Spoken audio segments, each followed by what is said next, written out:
The cargo hauler Marin's drift had been adrift in the Kessenal trade lane for 6 hours before anyone bothered to answer her distress call, and when they did, it wasn't out of charity. "Human vessel, you are blocking a designated transit corridor," came the voice over comms, clipped and irritated, rendered in the flat cadence of a translation matrix. "State your malfunction and your intended remedy, or vacate the lane." Toby Reyes sat in the pilot's chair of a ship that was, by any reasonable measure, held together with optimism and duct tape. The Marin's drift had started its life 40 years ago as an Earth-built bulk freighter, the kind of vessel nobody back home even bothered naming anymore, because there were 10,000 just like it. Now it was the only thing standing between Toby's four-person crew and the cold vacuum of a trade lane nobody important used. "Our drive coil's slagged," Toby said, keeping his voice even despite the sweat collecting at his collar. "We need a tow or a part. We can pay." A pause. Then something that might have been a laugh, if laughs could be translated. "Pay? With what currency? Human script isn't recognized this far from your border markets. We've got cargo. Raw or refined alloy stock. Some. Irrelevant." The voice shifted, and a new shape filled the viewport. A HFY long hauler, sleek and chitinous, the kind of vessel built by a species that had been crawling the stars for 12,000 years while humanity was still figuring out bronze. "We are Esh Curvel, registered courier of the Thravanese Combine. Our schedule does not accommodate charity work for a species still arguing about whether tools should have buttons or levers." Beside Toby, his engineer Priya Okonkwo Lindqvist made a small, disgusted sound. "Charming. We're not asking for charity," Toby said. "We're asking for help, same as any ship would in this lane." "Any capable ship," the HFY voice corrected. "Humans are new to deep lane travel. 3 years in this sector, and already stranded twice in the same trade corridor. There are wagers in some stations about how long it takes a human ship to need rescue. You should know you are, at this moment, losing someone money." Toby's jaw tightened, but he didn't rise to it. For years, flying cargo runs along the fringes of explored space had taught him that the aliens who mattered weren't the ones who insulted you to your face. They were testing for a reaction, gauging whether you'd crack. He'd watched 2 captains before him lose contracts because they couldn't keep their composure when a veteran trade official called their ship quaint. He wasn't going to be the third. "We'll wait for the next ship, then," Toby said. "Thanks for your time." There was a bead of silence that suggested the HFY captain hadn't expected that response. Most humans, apparently, begged a little more. "There is no next ship for 9 hours," the voice said, almost grudging. "The lane traffic schedule shifted last cycle. You would do well to know your transit windows before flying them, Captain." "Then we'll wait 9 hours," Toby said. "We've got food. We've got air scrubbers. We'll manage." Another pause, longer this time. Then, in a tone that had shifted from contemptuous to merely irritated, "Transmit your hull registry and cargo manifest. We will tow you to the nearest relay station. Not as a favor, as lane maintenance. Your wreck is in our flight path." It wasn't gracious, but it was help, and Toby would take it without complaint. The relay station was called Hask's Anchor, a battered, decades-old waypoint that orbited a gas giant nobody had bothered naming properly. The locals just called it Big Orange, which Toby appreciated more than he expected to. It was the kind of place where 11 species rubbed elbows in cramped corridors, trading goods, gossip, and the occasional bar fight, and where humanity's reputation, such as it was, preceded them everywhere they went. "New species," said a voice from the maintenance bay as Toby's crew waited for the drive coil repair. "Cute trick with the patience back there. Most of your kind starts shouting within the first 30 seconds. The speaker was a Doruan, squat, four-armed, skin like cracked granite, the kind of species that did most of the heavy engineering labor along the trade lanes because they could shrug off radiation that would liquefy a human in minutes. This one wore an engineer's harness covered in scorch marks and carried a welding torch like it was an extension of her own arm. "We've learned," Toby said. "Yelling doesn't fix a busted coil." "No," the Doruan agreed. "It doesn't. I'm Krenna. I run the bay here. Heard your kind only got proper FTL what? 60 years ago. About that. And you're already out here in contested lanes." She gave something that might have been an approving grunt, or might have been a cough. Either very brave or very stupid. Usually it's the second one. We get that a lot. Krenna gestured toward the Marin's drift, now hooked into the bay's repair cradle, looking smaller and shabbier next to the gleaming hulls of a veteran passenger liner docked 2 berths down. That ship's old. Older than your whole space program, probably. You fly old ships because you're cheap, or because you're broke? Both, Priya said, walking up with a data slate full of repair estimates that made her wince every time she looked at it. Mostly broke. Heh, most species start broke. Took the Darwin 400 years before we built our first proper hauler that didn't fall apart in transit. You'll get there. Krenna paused, studying the ship's hull with something like genuine curiosity. You built this engine yourselves? The harmonic stabilizer pattern's strange. Not HFY design, not veteran. Something else. It's ours, Toby said. Human design philosophy. We figure if something's going to break anyway, you might as well be able to fix it with parts you can find anywhere, instead of needing a factory 3-star systems away. Krenna went quiet for a moment, running a scanning wand over the coil housing.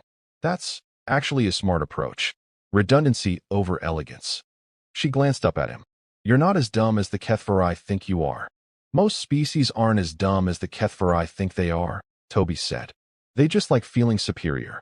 That actually got a laugh out of her, a rough, grinding sound like rocks shifting. Truth in that. All right, coil's fixable, but it'll take 6 hours and parts 1 don't usually stock for human spec engines. Going to cost you. We've got the alloy stock, Toby offered. Krenna considered it, then waved a thick hand. Tell you what, throw in the alloy, and I'll throw in a favor. There's a relay beacon 2 jumps out that's been glitching, costing ships time on approach vectors. If your crew can take a look at it on your way out, I'll knock the labor cost in half. Darwin contractors supposed to handle it, but they're backed up 3 weeks. What's wrong with it? Don't know. That's the problem. Scans come back clean, but ships keep reporting NAV errors near it. Probably nothing. Probably some calibration drift. She shrugged with all 4 shoulders. But nobody's had time to actually go look. Toby exchanged a glance with Priya, who shrugged. They weren't in a position to turn down free repair work, and a beacon check sounded straightforward enough. Deal, Toby said. They left Hask's anchor 11 hours later than planned, but with a repaired coil and a discount that had saved them nearly a third of their fuel budget for the trip. The beacon, designated KR-7, sat in open space between 2 minor trade routes, a squat cylindrical structure bristling with antenna arrays and navigation transponders, silent against the dark. Picking up the beacon signal now, said Mara Chun from the sensor station, her voice flat with a particular boredom of someone doing a favor they didn't especially want to do. Looks normal. Broadcasting standard NAV data, no error flags. Krenna said the scans come back clean. Toby said, easing the Marin's drift into a slow approach. But ships keep reporting drift errors near it. We're not going to find anything sitting out here. Suit up. We'll go take a physical look. Through the vacuum, said their 4th crew member, a wiry young man named Desmond Okafor who joined the crew 6 months ago and still hadn't fully adjusted to the idea that space travel sometimes meant actually going into space. Why can't we just dock and use the maintenance hatch? Because the maintenance hatch is on the far side, behind the primary antenna array, and I don't want to risk clipping it with the hull, Toby said. It's a 15-minute spacewalk. You'll be fine. Desmond did not look like he believed this, but he suited up anyway. The beacon, up close, looked unremarkable. Decades-old construction, micrometeor pitting across its surface, the kind of weathered, functional ugliness that defined most deep space infrastructure. Toby and Desmond drifted along its hull on tether lines, running handheld scanners across the surface, while Priya monitored from the ship and Mara kept watch on long-range sensors. I'm not finding anything, Desmond said after 10 minutes, his voice tight with the particular nervousness of zero-G work. It's clean. Krenna's contractor probably just hasn't gotten around to a software update. Maybe, Toby said, but something nagged at him. He'd flown enough cargo runs to develop an instinct for when things didn't add up, and ships keep reporting errors but scans show nothing, was the kind of mismatch that usually meant someone was looking in the wrong place. Check the substructure. Under the housing plates. That's not standard maintenance access. Humor me. Desmond grumbled, but worked his way to the underside of the beacon, levering open an access panel that hadn't been opened in what looked like years, judging by the dust and debris caught in the seams. He shone his light inside and went very still. Toby, you need to see this. What was inside the access panel wasn't beacon hardware at all. It was a small, alien device, compact, dark, humming faintly with a power signature that hadn't shown up on any of their scans because it was sheathed in some kind of dampening material that absorbed scan pulses instead of reflecting them. Wires from the device had been spliced directly into the beacon's navigation transponder array. That's not supposed to be there, Toby said quietly. What is it? I have no idea. But it's been feeding something into the beacon's broadcast, which would explain the NAV drift complaints. Ships are getting subtly corrupted position data without it tripping any error flags, because the device is sophisticated enough to mask itself from standard diagnostics. Why would anyone do that? Desmond's voice had gone thin and worried. Toby didn't answer immediately, because he was running through the possibilities, and none of them were good. A corrupted beacon meant ships flying slightly wrong courses. Slightly wrong courses, compounded over a long enough transit, could mean ships arriving somewhere other than where they intended. Somewhere quiet, somewhere unwatched, somewhere a waiting party might find them vulnerable. Priya, he said into the comm, pull up the last month of traffic logs through this beacon. I want to know which ships passed through here, and whether any of them reported problems after they left the area. It took her 4 minutes, and when she came back, her voice had lost its boredom entirely. Toby, 3 ships went dark in the last 3 weeks, all within 2 days of transiting past KR-7. 2 independent traders and a Dorwin survey vessel. All reported minor NAV drift right before they went off the grid. Everyone assumed it was unrelated. Pirates, equipment failure, bad luck. It's not bad luck, Toby said, looking at the small alien device wired into the beacon's guts. Someone's using this beacon to redirect ships somewhere they don't want to go. We need to get back to Hask's anchor and report this. Now. They didn't make it back to Hask's anchor. 4 hours into the return transit, the Marin's drift dropped out of FTL early, every alarm in the cockpit screaming at once. That wasn't us, Priya said, scrambling to her console, eyes wide. Something pulled us out of transit. That's not supposed to be possible outside a gravity well. We're in open space. Sensor contact, Mara said, voice climbing. Multiple contacts, closing fast. Configuration unknown. Wait, Toby, I'm reading weapon signatures. Lots of them. The viewport filled with shapes emerging from cloak. 6 ships, angular and predatory. Their hulls a mottled gray-black that seemed to drink in the starlight around them. They weren't Kethvarai, weren't Veshran, weren't any registered species design Toby recognized from 3 years of trade lane charts. Identify, Toby said, hands already moving across the helm controls, though with the drive offline there was nowhere to run. I can't, Mara said. They're not in any database. Toby, oh God, they're hailing us. The transmission that came through wasn't translated cleanly.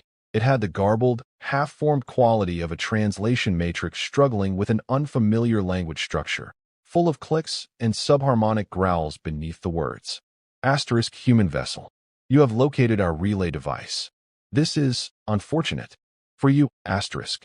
Toby's blood went cold, but he kept his voice level, because 4 years of trade negotiations with species who fed on weakness had taught him that panic was a luxury he couldn't afford right now. We don't want trouble, he said. We're a cargo ship. We found your device by accident while doing maintenance work. We can forget we ever saw it. Asterisk no. You cannot. You have already transmitted data to the station. We monitored the channel. Asterisk, a pause, filled with that unsettling subharmonic clicking. Asterisk, you will be examined. Your ship retained. Your crew will provide useful information about the local trade networks before you are disposed of. Asterisk. Disposed of, Desmond repeated, voice cracking. Stay calm, Toby said quietly, though his own pulse was hammering. He looked at his crew. Priya, sharp and capable, but visibly terrified. Mara, hands shaking on the sensor console. Desmond, barely 6 months into deep space work and now staring down the barrel of something that wanted to kill them. This was the moment every captain dreaded, the one where bravado wouldn't save anyone, and the only thing that mattered was whether you'd actually prepared for the worst. Toby had prepared. Not for this exact scenario, Nobody could prepare for 6 unknown warships ambushing them in open space. But for the underlying truth that had shaped every decision he'd made running this ship for the last 4 years. Humanity didn't have the biggest fleets, the oldest tech, or the most intimidating reputation. What they had was the willingness to build redundancy into everything, because they'd learned the hard way, again and again throughout their own bloody history, that the universe doesn't owe you a fair fight, and the only answer to that is making sure you've got more tools in your pocket than anyone expects. Priya, he said quietly, switching to a private channel that wouldn't transmit to the hostile ships. Tell me the drive coil repair held. It held, but we're at 0% charge, that's why we dropped out. Not the main drive. The backup system. The one Krenna's Bay didn't even know we had, because it's not a standard human spec part. Priya's eyes widened with sudden understanding. The emergency burst capacitor. From the salvage run 8 months ago. Can you charge it in under 3 minutes? I can charge it in 90 seconds if I redirect everything from life support. But Toby, that's a one-shot burst. It's not a real FTL drive. It'll get us maybe. It'll get us far enough, Toby said. Do it. Mara, I need you to feed me their exact formation the second before we jump, because I want to know which direction puts the most distance between us and them. Desmond, I need you to open every external sensor pod we've got and start recording everything about those ships. If we get out of this, that data might be the only useful thing anyone's ever gathered on whoever these people are. Asterisk, you are taking too long to respond. Asterisk, the alien voice crackled over the open channel, edged with something that might have been suspicion. Asterisk, power down your systems immediately, or we will disable your ship by force. Asterisk. We're complying. Toby said into the open channel, buying time, his voice a model of calm submission even as his hands flew across controls that had nothing to do with powering down anything. Just need a moment to shut down the reactor safely. You understand? Can't just kill it instantly without a containment risk.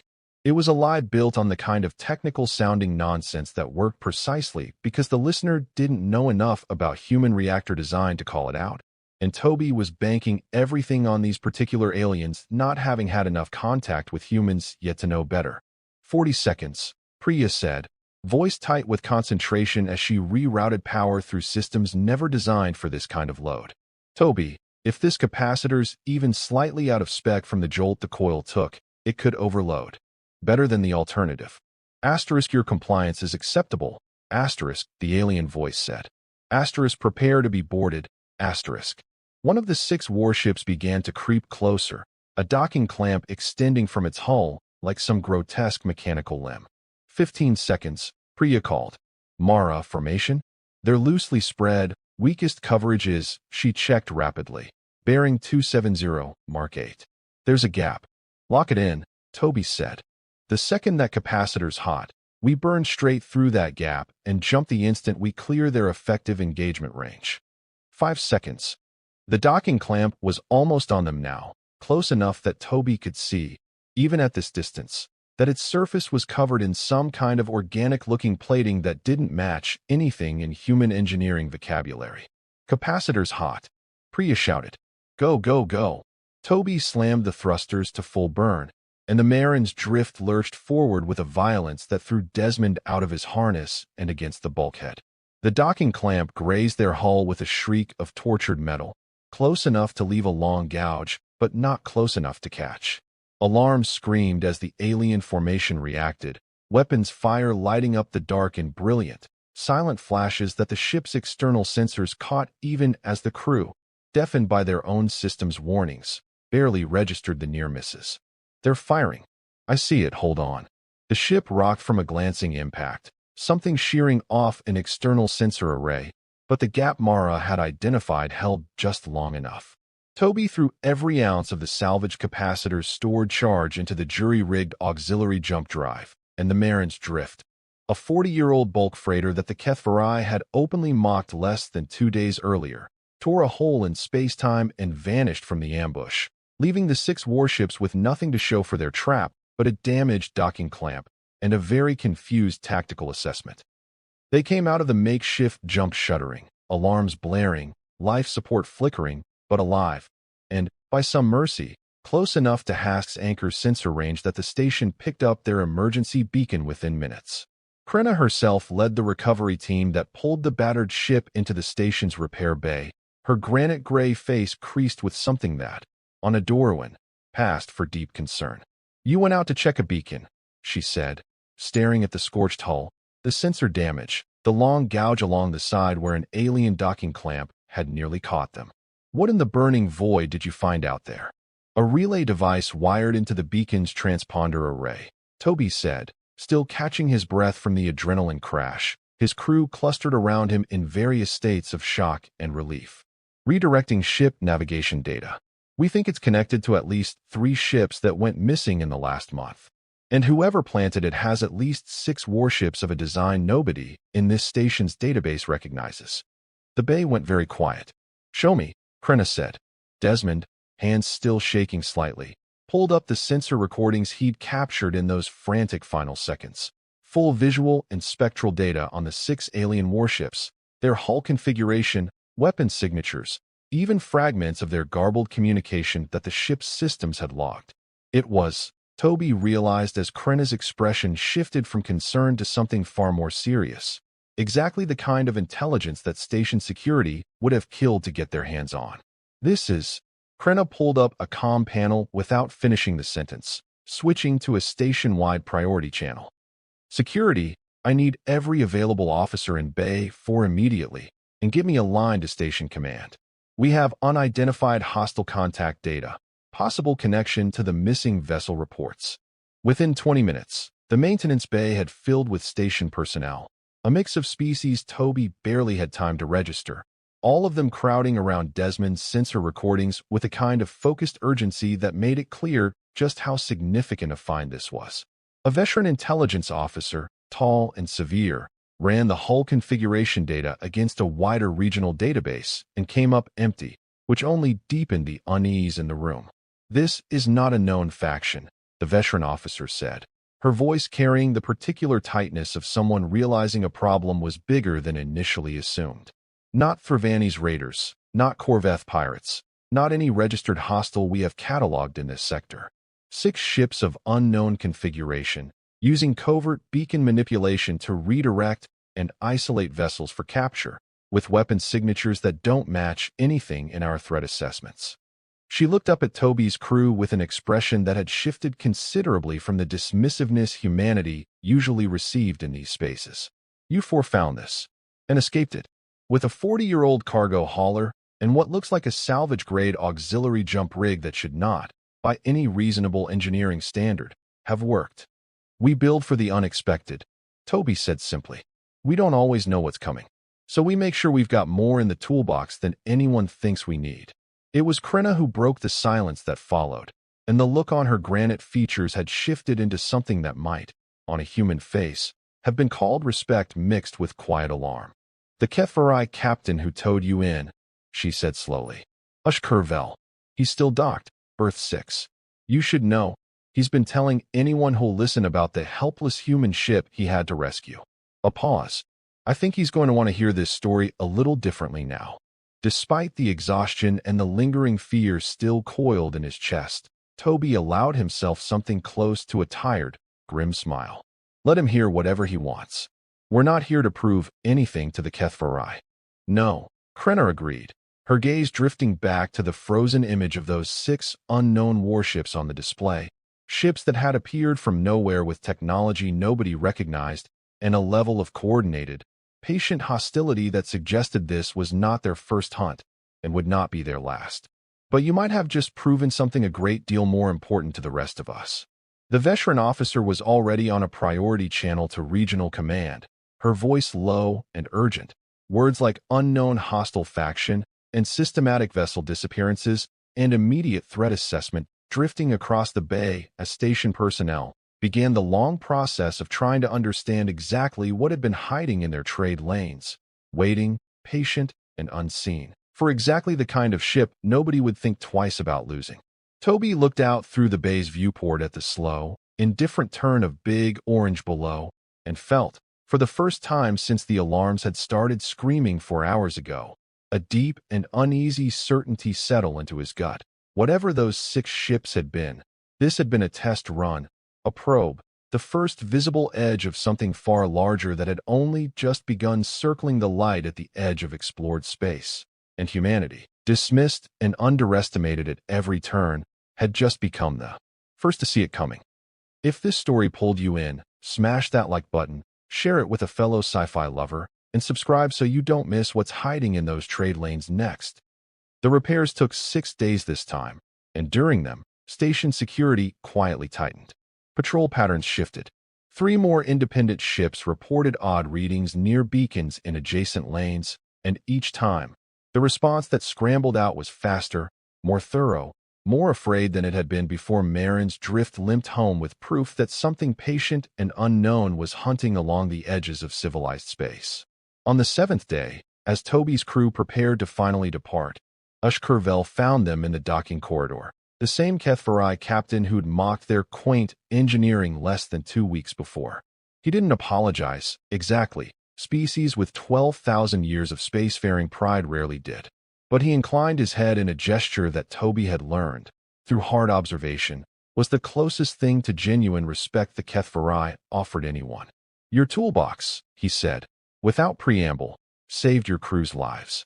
The Regional Fleet Command has reviewed your sensor data 3 times already. They are concerned."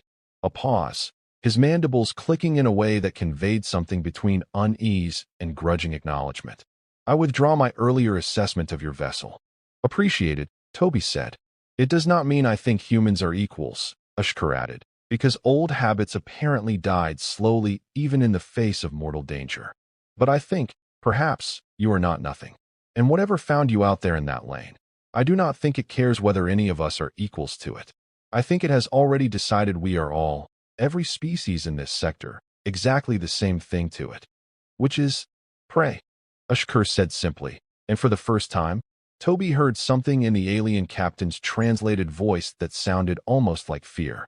"It has been hunting quietly for longer than anyone realized. You simply happened to be the ones who finally looked under the right panel." The Marin's drift left Hask's anchor 3 hours later, her hull patched, her crew rattled but intact, carrying with her the first hard evidence of a threat that would, in the weeks to come, force a dozen species to set aside ancient rivalries and look, for the first time in any of their long histories, toward the same dark, unmapped corner of the galaxy with the same uneasy question. What else was out there, watching, patient and unseen, waiting for someone to stop looking the other way? Thanks for watching to the end. If you want to find out what's really hunting those trade lanes, hit subscribe and turn on notifications, because this story is far from over. See you in the next one. ***.